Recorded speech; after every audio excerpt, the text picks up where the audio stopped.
unpack. We unpack. We unpack. Coming to you live. Boxing Ego Unpacked. Yeah. We unpack. We unpack. We unpack. Coming to you live. Is Anthony Joshua okay ahead of his rematch with Andy Ruiz? We unpack. What up, Fight World? It's your boy Ego, and I'm back with some more boxing. Make sure you smash the like button. Also, subscribe to the channel for the latest and greatest in boxing. If you want to become part of the gang notification gang, please hit the bell icon. Shout out to the Super Chats, channel donations, Venmo donations, and the Patreon family. We working. Sign up for ESPN Plus using my link. It does help the channel. Let's get into it. Now, we unpack, coming to you live. You know, I've been thinking about this for a while. And I'm wondering if Anthony Joshua mentally is the same fighter that he once was, that he was being built as. You know, not too long ago, obviously before June 1st, before he lost to Andy Ruiz, he was primed as, you know, one of the best, if not the best, heavyweight in some people's eyes. He was the guy to beat. He had the most belts. And I just watched his show. He's doing like a vlog. And it says, where focus goes, energy flows, Anthony Joshua. It's well put together. It's really short. This looks better to me from what they showed than when he was in Miami training and what he was showing. He looks like he's been on a hiatus. His hair is looking rough, like he's not getting any haircut. He's not really worried about getting a taper or nothing like that. And when he was supposed to fight Gerald Miller and then it got changed to Andy Ruiz, you looked at the vlogs and he looked super relaxed to a fault. It didn't look like, now I'm not saying in a good way, because there's a lot of guys that are relaxed, but in a good way. Manny Pacquiao, Floyd Mayweather, stuff like that, even Canelo. But he looked too relaxed, like he wasn't, his priority or his mental state wasn't in boxing. And I made videos before this. You can go check them. They're still on the channel. Before the fight even happened, I did the 7 reasons. If you guys follow me for any length of time, you guys know. And, you know, ultimately he lost to Andy Ruiz. That's what happened. So now he's searching for redemption, trying to get his belts back. It's going to be a good fight, I believe. Andy Ruiz, people sleeping on this fact, but Andy Ruiz had less time to prepare than Joshua. Joshua claims he had a 16-week camp in the first fight. Andy Ruiz had a 5-week camp. And from the looks of it, Andy Ruiz's money is not what it is now. It wasn't what it is now then. So who knows what he was able to facilitate last minute, 5 weeks notice. It's not like he could, let's say there's a fighter he wanted, Daniel Dubois or something from UK. Did he have the means and the time to fly him out and the money to compensate, stuff like that? But obviously now Andy Ruiz being the champion and now being a celebrity overnight, he can demand those things. He's made some money.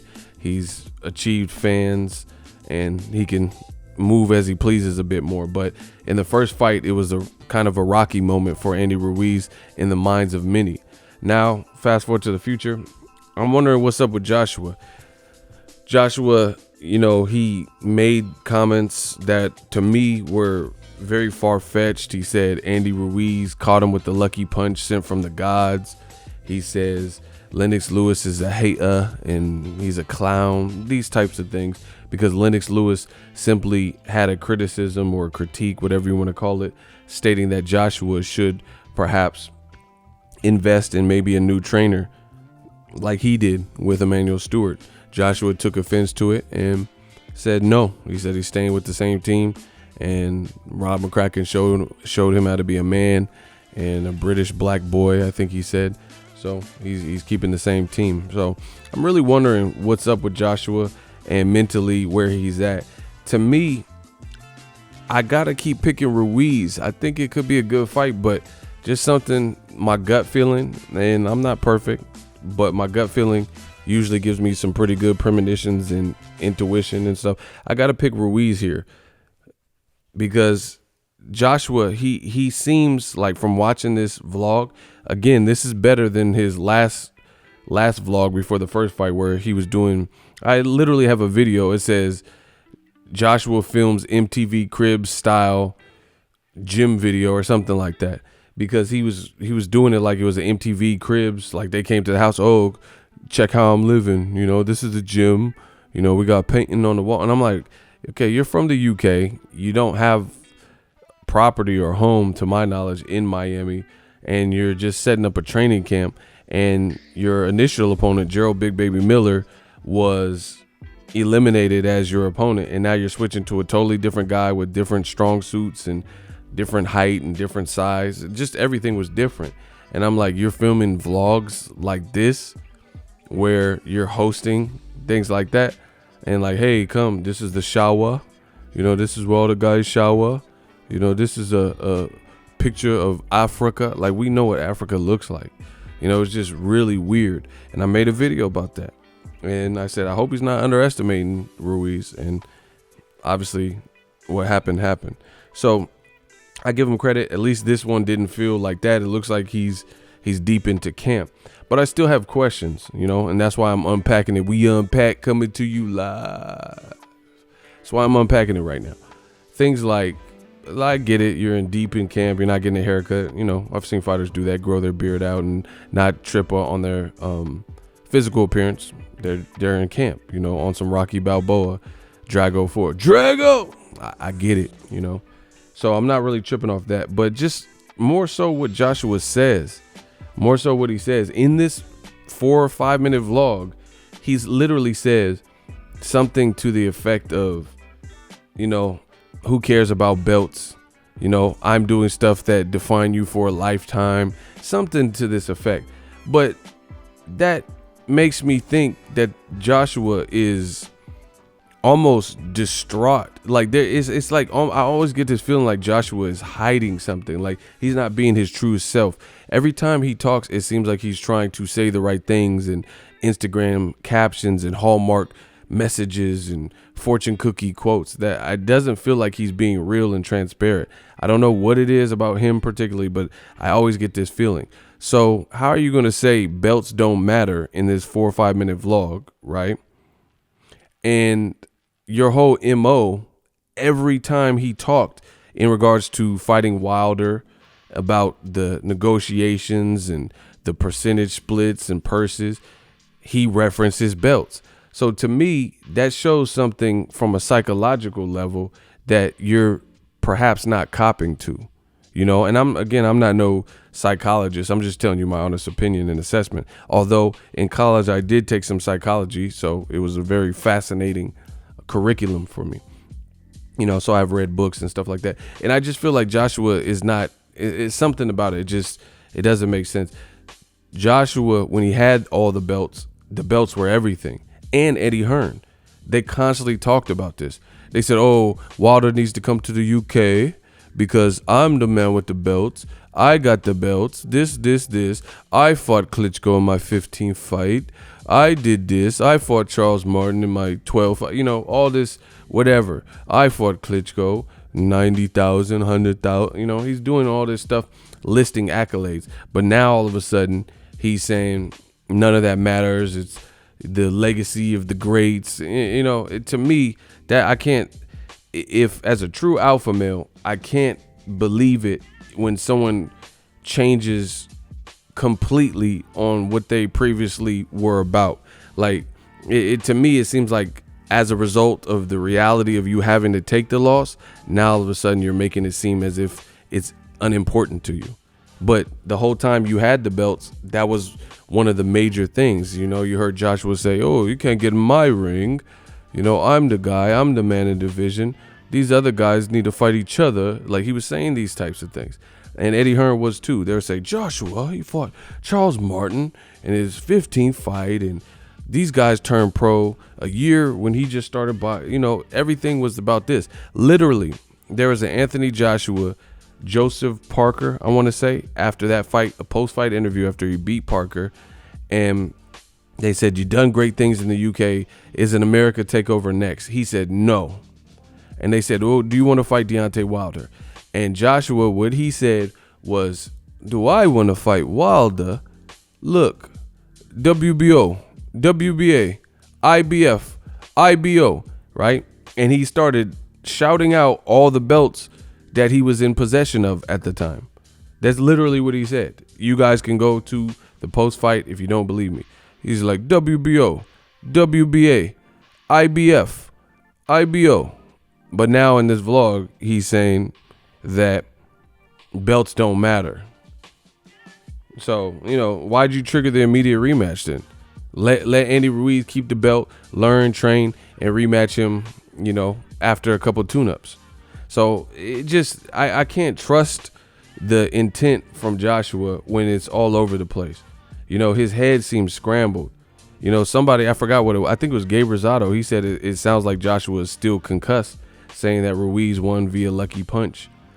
So it's just, his demeanor is all over the place. It seems like Joshua is, trying to talk himself into this. Even in this particular, it's not much to choose from, but you guys, I'll put a link in the description, and you guys listen to the 4 or 5 minute vlog and let me know what you guys think. But he's saying little things like, oh yeah, you have peaks and valleys and highs and lows, and sometimes you're like, am I good enough? Am I worthy of being a champion? I don't think every fighter is readily going through that. I really don't. I know fighters that you talk to them and they're like, man, I'll F this dude up. I'll beat so-and-so ass. You know what I'm saying? Like, I'd never heard Roy Jones talk like this. So I understand people have different doubts and inhibitions and insecurities, but I think Joshua's insecurities, he should probably do less interviews because he bleeds them. It's like coming through, and it's not a good look, especially in a division like the heavyweight division. People will try you, and you gotta respect Mike Tyson. I see Mike Tyson like now, and he's next to all these people, and he looks super short next to most people he's like doing the hot boxing with Tyson. He doesn't look that big compared to certain people. And obviously it's not him in his prime, so he might have lost some mass and stuff like that. But Mike Tyson gave you the game in the heavyweight division. He says, I focus on the art of skullduggery. He's like, for that millisecond when they look away, and he's talking about the art of skullduggery, how when he would make opponents like flinch or look away for that millisecond, that tenth of a second, then he knew that they were afraid of him. They feared me. I'm a god. I know he fears me. He's a mere mortal, and I'm a god to him. He's scared, bro. Mike Tyson was superior with that. Joshua, he says these things, and it really doesn't sound believable. It sounds like almost like he's trying to boost himself up, like he's trying to pep talk himself. Just go watch the vlog. So I'm really questioning where Joshua's at mentally.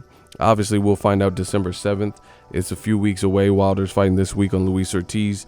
They're fighting on Fox pay-per-view, so make sure you cop that. So interesting developments in the heavyweight division, but I really have questions. The other thing is the commitment to stay with the same team and almost like go against with Lennox Lewis and others. It's not just Lennox Lewis. There's plenty of people who have said he should perhaps look for another trainer, and he's not. I heard he might bring someone else in. I don't know if he has. I see that he has some Americans in his camp that enter in his camp that he's sparring with. Brian Jennings is in his camp. Shout out to my dude, BY. Andrew Tabiti is in his camp. And, different fighters can give you different looks, but I was curious about that just because Tabiti's coming off a nasty KO loss, and he's a cruiserweight. So, stylistically, I just feel like he's a different fighter than Andy Ruiz. I think he's a good fighter, obviously, but I'm just saying he's coming off a nasty knockout, and he's a cruiserweight, and you have to fight a heavyweight who's a lot bigger. But Tabiti has speed, so I guess maybe that's the look they're going for. I don't know. I don't really know what Joshua's team is thinking. Brian Jennings, he's a certified heavyweight. I thought he beat Joe Joyce, really. So, maybe it's just good work he's just looking for in speed and different attributes. So he just wants a guy who's going to be smaller than him, like Tabiti, to give him that speed look. I'm not sure. But the other question that I had was his decision to shrink and try to get leaner and lose muscle mass. It just seems like his team it doesn't seem like a world-class boxing team that have been in the game for a while, like Emmanuel Stewart when he was working with his top fighters, and Lennox Lewis, or Roger and Floyd Sr. with Floyd Mayweather. I just don't see that, just because it seems like they're kind of sampling and trying just random things. Like the first fight, Joshua has a picture and he's all flexing and, you know, he's looking big, and he put a threatening Instagram caption like, "Oh, I fear no man," and he's flexing. And then now for this fight, after it happens, you know, you're trying to lose a lot of weight. And I don't know if Joshua's team really analyzed, why are you losing the additional weight?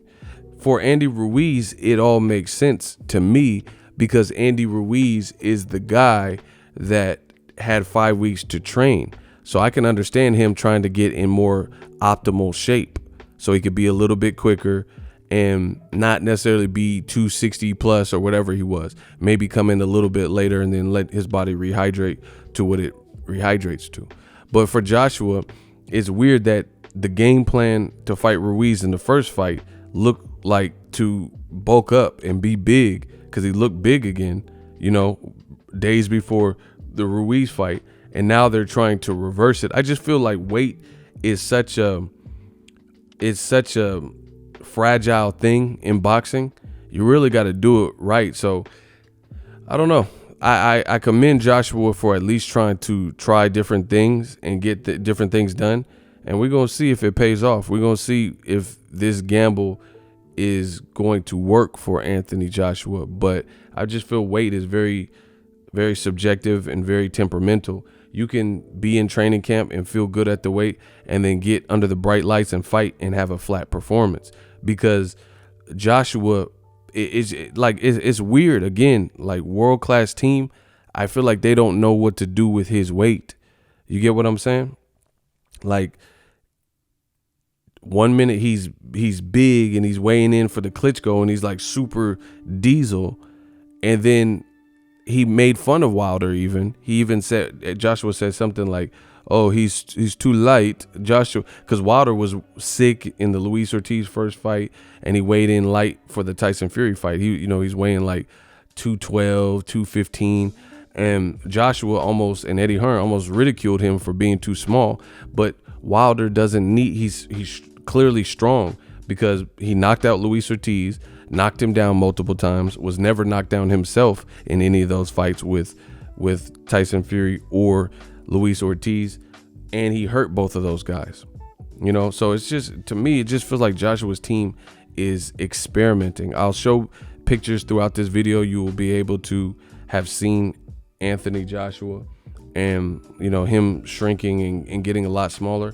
I don't know if that's really the right thing to do versus Andy Ruiz, because I think even if Joshua gets smaller, he's not going to have more fluid combination punching and be faster with his hands overall than Andy Ruiz, even if he's lighter, you know. But the downside of weight is if you're used to operating and you're harder to move because, you know, maybe you've been 252 to 262 in that range, and then now you try to come back to maybe a weight. I don't know what his weight, how much he weighs, but it just from the eye test, he looks a lot lighter, you know. So now if you're trying to go back to reverse the clock to weigh like 230s or something like that when you first started, I just feel like dramatic weight cuts like that could have an effect. One of my favorite fighters of all time, Roy Jones Jr., I think the biggest mistake he made was fighting John Ruiz and then trying to go back down to someone who gave him a tough fight in the first fight and having a rematch with Tarver. See, Roy Jones, again, my favorite fighter, thought he was invincible. So he moved up, he thought he could and he looked good at heavyweight, like his muscles and stuff. Roy was ripped, bicep looked huge, you know, moved up to heavyweight, then thought he could just do whatever and drop back down. And then all of a sudden, Roy went from not really taking a real loss to me from like late 80s, 1988 or so, to mid 2000s, and all of a sudden he loses 2 times in a row by knockout. So, you know, that was an egregious mistake that I think Roy made. Now, obviously Joshua's not moving the weight class down, but it's still, you're still tampering with your weight, and I just don't understand necessarily why, because I don't think he's going to be faster than Andy Ruiz, and he's been used to competing at that. And the other thing with weight is this: just because you weigh less doesn't make your stamina better necessarily. You know what I'm saying? Like, so there's a misconception in boxing that if you come in lighter, then your weight is going to be your weight determines your stamina, but that's not really what happens. So I don't know, maybe Joshua's coming in at what's natural to him, but for his last 5 fights, he looks a lot skinnier than that. So here's an example. Obviously, this is like not a technical long-term boxer, but it's the same thing. Logan Paul bulked up for the KSI fight, right? In the rematch, the real fight with no head guard and all that. And he weighed more than he did the first fight. But the first fight, he had more stamina issues than he did at the higher weight.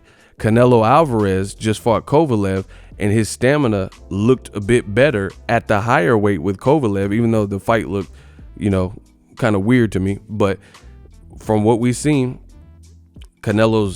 his weight looked better at the higher weight.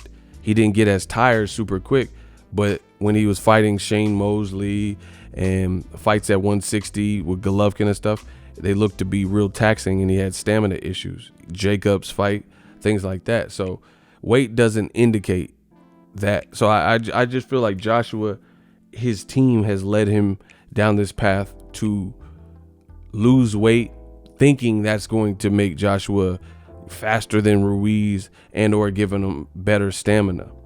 And I don't know, that's just my personal opinion. The other thing with stamina is if somebody's punching you and beating you down and making your heart rate go up and frustrating you, that depletes your stamina too, and that causes lethargy and different things like that. So Joshua at the lighter weight, he might actually be easier to move for Andy Ruiz, because Andy Ruiz, I still think his game plan is not to lose too much weight, because I think some of them Andy Ruiz pictures, like one of them was like photoshopped where he looked super light, but the other ones aren't photoshopped, but he still weighs a good amount. You know what I'm saying? Like Andy Ruiz is still in the 250s most likely.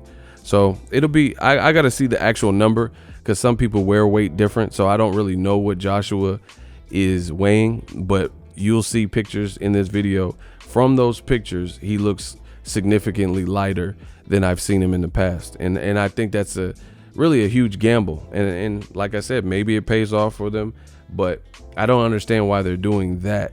I think you should let the chips fall as they may and just try to get in the best shape possible. It looked like there was a deliberate attempt to me to lose weight, and I don't think that's necessarily the game plan. I think he just has to do enough of the exercises and those types of things that get him in optimal shape, and then just gun it. We'll see how it all plays out, but very, very interesting fight, to say the least. Aside from that, just Joshua, the way he's like inconsistent with his speech and thoughts. Like 1 minute you're doing vlogs everywhere, and then now you're doing an occasional vlog. And 1 minute he was in Times Square popping a wheelie and at the basketball court, and it looked like he was trying to show people he was okay. And then now he's like a recluse. It's just, to me, he's all over the place. 1 minute you're showing all the belts and using that as bargaining chips. Now in this thing you're saying a loss doesn't define me and belts don't matter.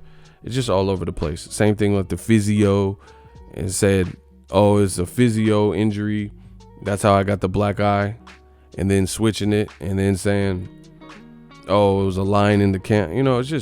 It's just too much from Eddie Hearn and Anthony Joshua. So I got to stick to my guns and pick Ruiz here, but we'll see. I'll give Joshua props if he beats Ruiz, but I just feel like Ruiz, his team is a bit more intact. Like I've always noticed this, and I've always said this, Joshua's team, I don't know about this particular camp, but in the past they had him doing exercises that really didn't even pertain to boxing. Lifting kettlebells with his bare teeth. Like, I mean, what is that? It obviously didn't do anything in the Andy Ruiz fight. It didn't like make your chin like adamantium, because Andy Ruiz still hurt you and you got hit to the temple. You get what I'm saying? So we'll see how it all plays out. I just have some questions. Like, I don't know. We'll see how it plays out. We unpacked. That's my thoughts. Is Joshua okay? You be the judge. Let me know. Watch the vlog. Look at the recent interviews. You know, the other thing, he did an interview about championship mindset, and he says he has this ice cold. It sounds like he's trying to convince himself. He said, my mindset's calm, mindset's cool, killer mindset. That's what it's all about. Ice cold, stay in the moment, stay disciplined, just killer. I belong here. I deserve to be here. Everything we do is only for greatness. This, to me, this sounds like a man who is trying to pump himself up, hype himself up. It's like almost like somebody about to hit the stage and do a comedy show, and they're in the back like praying and saying, oh, you know, God, give me the serenity. We're going to do this. And, you know, please help me remember. You know, it's like pep talking yourself. It's kind of weird. Like, I get it. And there's a lot of people like Warren Buffett's and, you know, Richard Branson's and stuff, that like business moguls that tell you to talk to yourself and positive reassurance, things like that. But it's just weird saying it in interview form. If you just do it like you're looking in the mirror, hyping yourself up and giving yourself the self-reassurance, that's cool. But he's saying this almost like in third person. That's how I take it. Like, oh, we could do this. We got this. Keep going. This is what champions are made. It's like he wants the world to see, you know, and that aspect of it makes it sound kind of felonious and invalid to me. We're going to see December 7th. Drop your thoughts in the comment section. We Unpack, coming to you live. So if you enjoyed this video and want more content like this on the channel, you can show your appreciation by going to the PayPal donate button or the YouTube support button, and you can donate any amount that you feel is equivalent to the value of this video. Much more to come. Thank you guys for your support. Boxing Ego, the future of boxing.